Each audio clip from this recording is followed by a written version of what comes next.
C'est quoi que ton agresseur a eu comme sentence? Merci pour ta réponse. Moi, ton commentaire, je le prends pour une seule raison. Premièrement, je vais vous dire, il n'y a pas eu de sentence encore. OK, ça s'en vient. Mais la question est, pourquoi agresseur est entre guillemets? C'est quoi que ton agresseur? Généralement, entre guillemets, on dirait que c'est comme ton prétendu agresseur. Il a littéralement été reconnu coupable, donc c'est pas un agresseur, c'est un agresseur.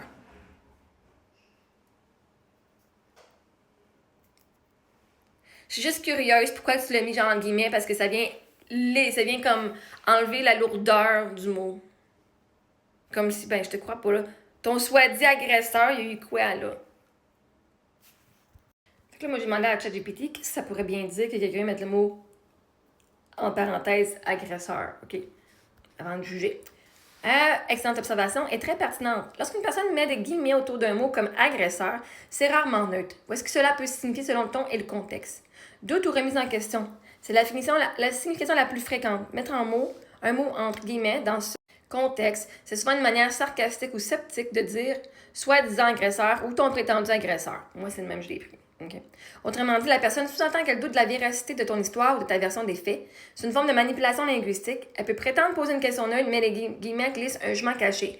Et en passant, si c'est ça la raison que tu mets agresseur entre guillemets, au criminel, la personne doit être reconnue hors de tout doute raisonnable. Donc, même si le gars dit tout faux, il peut ne pas avoir une sentence, OK? Et même si je dis tout vrai, il peut ne pas avoir une sentence. Si la procureure n'a pas bien démontré qu'il est coupable. Hors de tout doute raisonnable. Si un des deux, si on n'est pas reconnu crédible, c'est pas moi contre lui. Il peut prendre des éléments de mon histoire et des éléments de son histoire.